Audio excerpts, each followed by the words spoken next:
Bonjour, Michel de Pixapicture.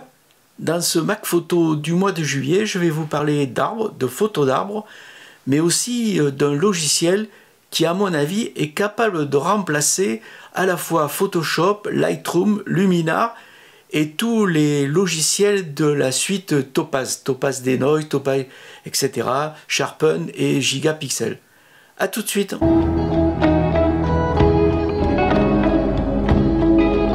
Je commence par les arbres.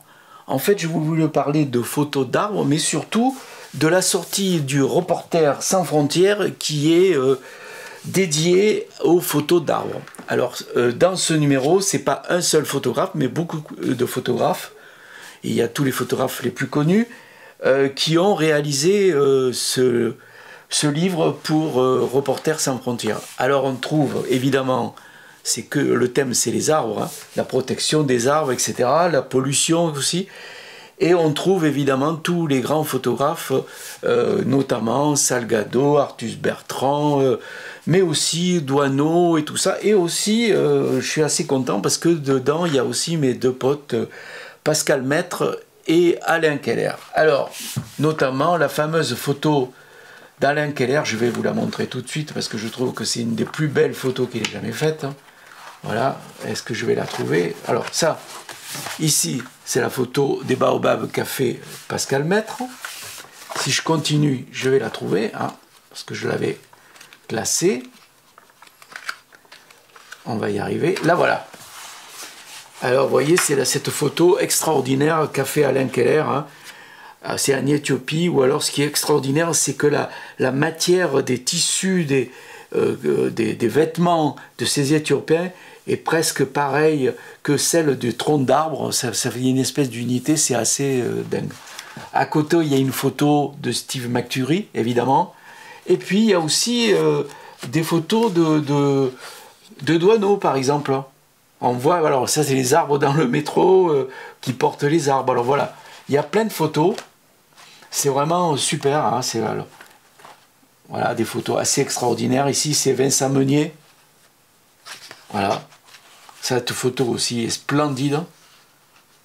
Voilà. Donc c'est... Alors évidemment, il montre la pollution, les dégâts que fait l'homme. C'est vraiment un très très très beau livre. Voilà. Et c'est justement Cyril Drouet qui a réalisé un peu, qui a réuni toutes ces photos de tous ces grands photographes.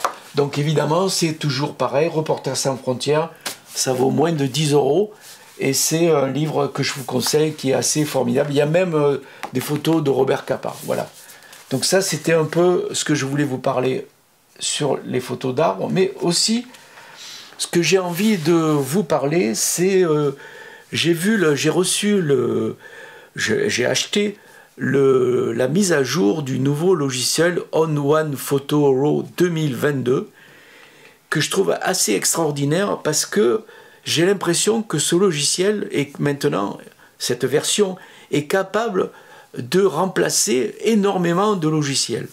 Alors évidemment, si par exemple beaucoup d'entre vous rebutent à s'abonner, avoir un abonnement pour avoir Photoshop et Lightroom, et donc ils vont acheter d'autres logiciels. Mais chacun, que ce soit Luminar, Affinity et tout ça, ils sont spécialisés dans le domaine, ils sont très performants dans ce domaine, mais il y a beaucoup de manques. Et notamment, je trouve que tous ces logiciels, il y a un truc qui manque beaucoup, c'est l'indexation, le catalogage, la façon de trier ces photos avec les mots-clés, de renseigner les champs IPTC. Et là, à part Lightroom, jusqu'à présent, il n'y avait vraiment pas grand-chose qui permettait de travailler sur ces fichiers, de les classer, de les trier, etc. et de les indexer.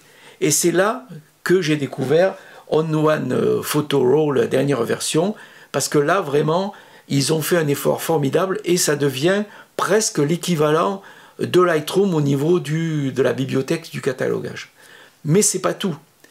Bien sûr, je m'étais acheté toute la suite des logiciels de chez Topaz, Topaz Denoise pour enlever le bruit, qui est beaucoup plus efficace que ce que fait Lightroom et Photoshop.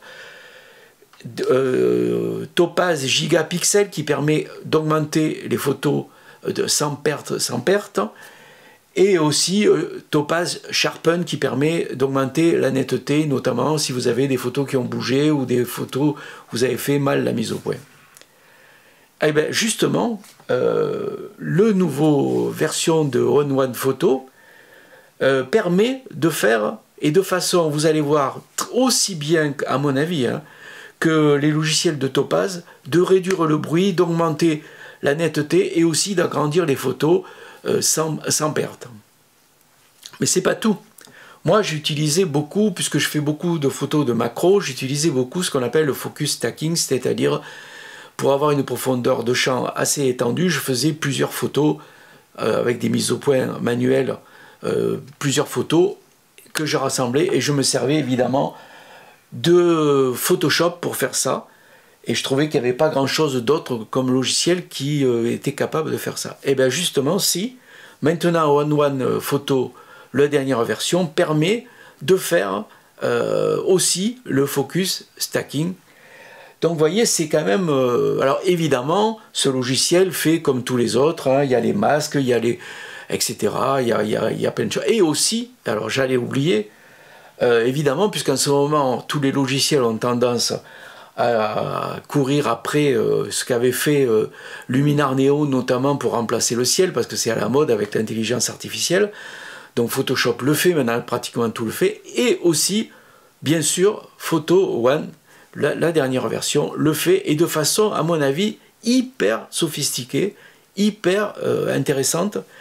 Ce qui fait que, plutôt que si, à moins que vous étiez d'accord pour prendre un abonnement à Adobe pour avoir Lightroom et Photoshop, qui reste quand même évidemment le top du top, hein, Photoshop c'est le top du top, si vous voulez vous éviter d'acheter plein d'autres logiciels et que vous voulez faire remplacer le ciel, faire ça, vous pouvez acheter ce logiciel On1 Photo parce qu'il est en moins de 100 € et surtout il est capable de faire beaucoup de choses. Et donc, à mon avis, c'est quand même un choix qui est quand même assez intéressant. Voilà, alors le mieux, c'est plutôt que de parler, c'est d'aller regarder ce qu'il a dans le ventre et ce qu'il est capable de faire. Alors évidemment, je ne vais pas vous montrer tous les classiques, hein, le changement de lumière, de couleur, etc. Tout ce que font tous les logiciels maintenant. Hein. Je vais vous montrer ce que, justement... là où il peut remplacer Luminar Neo, Topaz, Lightroom, Photoshop, etc., etc. Donc ce que je vous propose, c'est d'aller sur le logiciel avec quelques exemples et voir un peu si ça vaut vraiment le coup d'acheter ce logiciel qui, je vous rappelle, est autour de 100 €. Voilà. On va donc aller dans On1 Photo RAW 2022, c'est-à-dire la dernière version de ce logiciel, et voir un peu toutes ces possibilités qui pourraient servir à remplacer Lightroom, Photoshop, Luminar et plein d'autres logiciels, et notamment tous les logiciels de la série Topaz. Alors, j'ai ouvert le One Photo RAW et apparaît ici en haut le catalogue, c'est-à-dire si j'avais créé un catalogue, feuilleter, ce qui permet de voir tout ce qu'il y a dans mon disque dur et disques externes, etc. Les pré-réglages, bon ça je ne vais pas le faire. Donc alors déjà on va commencer et je vais vous montrer qu'en fait ce logiciel est un des rares à pouvoir éventuellement remplacer Lightroom, notamment dans tout ce qui est du catalogage des photos, comment les trier, les indexer, etc. Donc si je regarde une photo, par exemple si j'ai sélectionné celle-là, apparaît ici les infos avec les champs IPTC, les mots-clés que j'ai mis, et etc. Le titre, les légendes, enfin tout ce que j'ai rempli. Et si je fais ça pour toutes les photos, je vais pouvoir, et il est un des rares logiciels à être assez performant dans le tri des photos par rapport à Lightroom. Alors évidemment, c'est pas tout à fait comme Lightroom, mais il est presque équivalent. Alors si on veut par exemple trier les photos, il suffit d'aller ici dans la loupe et apparaît un menu. Donc là par exemple il nous propose d'aller chercher dans l'image, dans ce dossier là, mais je pourrais le faire chercher dans tous les dossiers, Et après, par exemple, je peux ajouter des champs. Par exemple, là, j'ai ajouté mots-clés. Je vais lui dire de chercher, par exemple, garden. Et puis, je vais aussi lui dire d'aller chercher des photos dans les mots-clés à garden et qui ont été faites sur fond noir, par exemple. Donc, vous voyez, j'ai déjà après. Alors, je pouvais ajouter un champ. J'aurais pu ajouter les photos de botanique ou d'autres critères. Et il va, évidemment, aller me chercher toutes les photos qui ont eu comme mot-clé garden et qui ont été faites sur fond noir. Maintenant, si je change par exemple et que je fais, par exemple, je peux essayer de voir si je fais, je vais changer par exemple, là je vais faire, je vais marquer rien là par exemple, et si je fais par exemple, si je fais, qu'est-ce que je pourrais faire? Je pourrais faire plante vivace, plante. Alors vous voyez, il repère celles qui y sont déjà, plantes vivaces. Et vous voyez, il me sort les plantes vivaces, où il y a les mots-clés plantes vivaces. Et si je lui dis, en plus, là, il me sort, vous voyez, toutes celles-là. Si je lui dis qu'en plus, ici, je lui dis que je veux les plantes vivaces sur fond noir, que j'ai faites sur fond noir, je tape fond noir, et je dois les avoir, et voilà.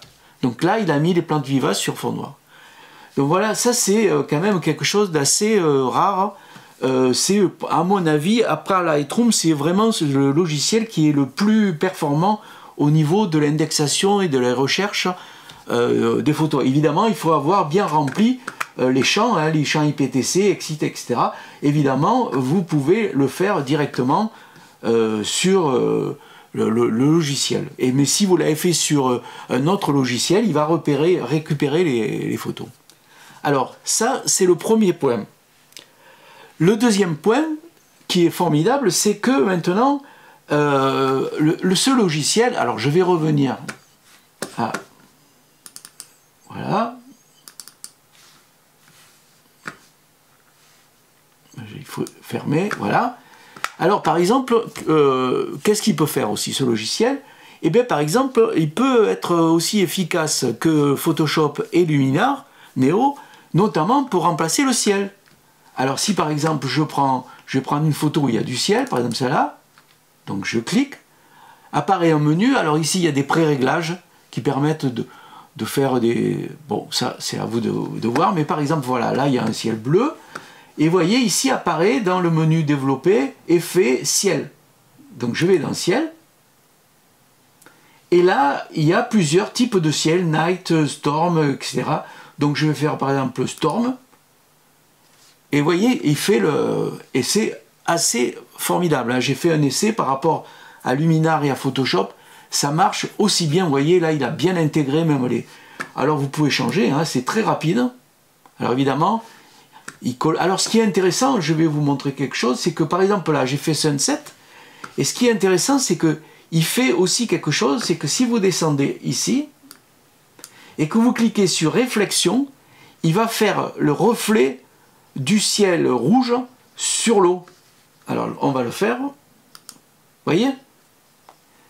C'est quand même assez extraordinaire. Hein. Alors évidemment on peut tout modifier. Hein. Il y a on peut changer tous les paramètres, modifier, etc. Faire bon. Donc ça c'est quelque chose. Vous voyez, il est l'équivalent de Luminar. Moi je trouve qu'il est l'équivalent de Luminar Neo, notamment pour le ciel.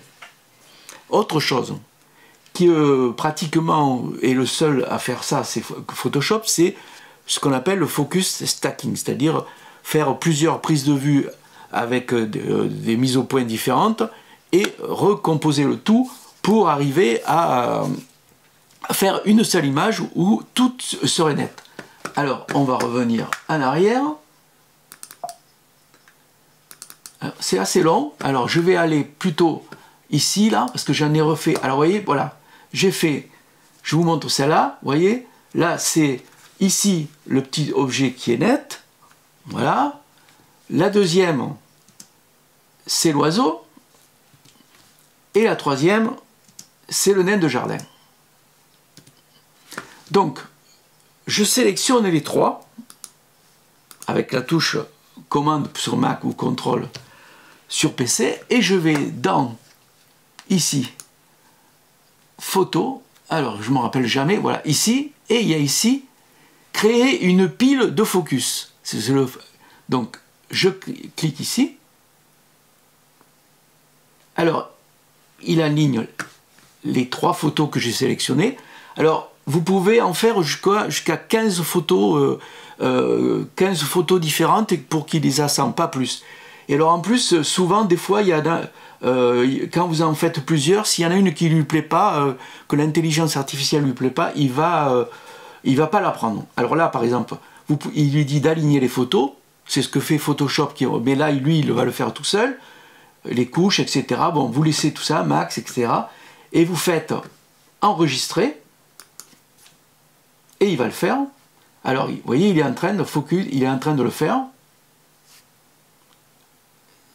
Vous voyez, sauvegarde. Voilà. Et le voilà. Et voilà le résultat. Et vous voyez, tout est net. Le petit bonhomme, l'oiseau et le nain de jardin. Vous voyez, c'est quand même très rapide. C'est aussi rapide que... Alors évidemment, il n'y a pas... comme un Photoshop, on ne voit pas tous les calques et tout. Mais bon, c'est assez extraordinaire. Hein.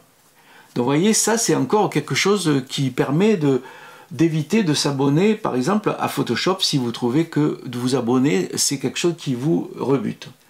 Alors, autre chose que fait ce logiciel, que moi je trouve franchement assez extra, hein.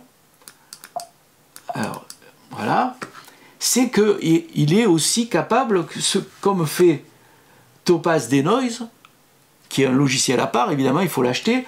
Lui, il peut gérer aussi le bruit. Alors, je vais prendre une photo où il y a beaucoup de bruit. Celle-là, par exemple, je vais agrandir pour qu'on voit. Par exemple, là, je vais un peu agrandir pour qu'on voit bien. Voilà, vous voyez, il y a beaucoup de grains. Et là, dans le menu développer, vous descendez et, oula, attention, vous descendez et vous allez avoir ici bruit et affinage. Alors, vous voyez, dans les menus, il y a toujours montrer ou effacer. Alors, vous faites montrer. Et là, vous avez plusieurs possibilités. La correction du bruit de façon classique, ça, je ne vous conseille pas. Mais ce qui vient maintenant d'être nouveau, dans cette nouvelle version de ce logiciel, c'est la version avec l'intelligence artificielle. Donc, vous cliquez sur AI, et vous voyez, il le fait. Il est en train de le faire. Vous voyez? Et ça marche vraiment bien. Regardez un peu. Si j'augmente un peu le truc, vous voyez? Regardez un peu la différence. Ça fonctionne vraiment d'une façon assez formidable. Donc, vous voyez ça, ce logiciel, il remplace très facilement Topaz Denoise. Mais il va aussi remplacer, il est capable aussi de remplacer Topaz Gigapixel, qui est le logiciel avec l'intelligence artificielle qui permet d'agrandir des photos que vous auriez fait par exemple en très basse définition ou avec votre portable, un portable pas trop efficace, et que vous avez envie de faire un grand tirage et de l'agrandir sans perte avec l'intelligence artificielle, ce que fait évidemment Topaz Gigapixel, mais aussi Photoshop. Lui aussi, il le fait. Alors, on va faire effacer tout.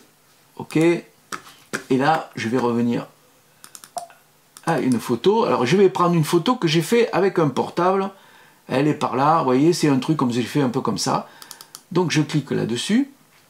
Et alors, le seul défaut que je trouve à ce logiciel, c'est que les menus, ils sont un peu partout. Alors, il y en a là, il y en a là, il y en a partout. Alors là, par exemple, ici, je vais aller sur, vous voyez ici ce petit truc avec une flèche. Et là, affiche un menu. Donc ça c'est la grandeur de la photo réelle. Et vous pouvez l'augmenter avec, alors vous changez la résolution. Je vous conseille toujours laisser tout ça. Et par exemple là, on va faire par exemple, allez, 300%. Et vous faites terminer. Et il va le faire. Enregistrer, qualité JPEG, vous faites à fond, hein, et il va le faire. Et vous voyez, c'est hyper rapide. Donc, vous la voyez celle-là, et ce qu'il a fait, qu'il a grandi. L'original, il a grandi. Vous voyez, c'est assez formidable. Voilà un peu ce que peut faire ce logiciel, entre autres, hein, parce qu'évidemment, il a toutes les possibilités qu'ont tous les logiciels, notamment, tenez, je vais vous faire quelque chose, je vais encore vous changer le ciel. Voilà, on va se faire un petit plaisir, et on va lui dire de faire des nuages, voilà. Alors là, vous voyez, des fois, on va faire la nuit, voilà, la nuit. Et je vais lui dire de faire la réflexion sur l'eau. Voilà, il a fait, vous voyez. Ça, c'est sympa comme truc. Hein. Voilà, alors évidemment, il a plein de... Il y a des pré-réglages, on peut... il suffit, bon, de cliquer, ça c'est un peu à vous de voir. Il a évidemment tous les menus, les choses qu'on voit classiques. Hein. Voilà. Il y a aussi le portrait, je ne vais pas rentrer dans les détails. Hein. Mais bon, je trouve que ce logiciel, en plus, il n'est pas très cher, hein. C'est pas un abonnement, hein. Vous l'achetez une fois pour toutes, enfin une fois pour toutes, jusqu'à la prochaine mise à jour, comme tous les logiciels, mais il y a les mises à jour qui sont gratuites pendant un certain temps, et il est autour de, je crois, moins de 100 €. Voilà ce que je voulais vous dire sur ce logiciel que je trouve assez formidable, et qui remplace vraiment, qui peut remplacer Lightroom, Photoshop, Luminar, Affinity, et tous les logiciels de Topaz. Alors il y a aussi Topaz Sharpen aussi, il a la possibilité de augmenter la netteté ici, je ne vais pas vous le faire, mais bon, voilà. Donc c'était un peu ce que je voulais vous montrer pour ce logiciel et la nouvelle version de On1 Photo RAW 2022. Bien sûr, il traite tous les RAW possibles et imaginables. Cette vidéo du mois de juillet se termine, j'espère que ça vous a plu. Pensez à mettre des likes, à vous abonner si vous ne l'avez pas encore fait. Donc je vous rappelle ce livre sur les arbres, et je suis en train de préparer et de finaliser la vidéo que je vais faire sur Jean Loussieff. Alors évidemment, je vais vous donner un petit aperçu, notamment le Reporter sans frontières qui a aussi été fait sur lui. Ici, c'est sa fille, qui maintenant est devenue photographe et a bien grandi. Et puis aussi, je vous parlerai de la réédition de La Vallée de la Mort de Jean Loussieff, et on parlera de plein de livres, et aussi de l'expérience que j'ai eue, puisque j'étais son assistant pendant un moment. Voilà, portez-vous bien, faites de bonnes photos, et on se retrouve bientôt.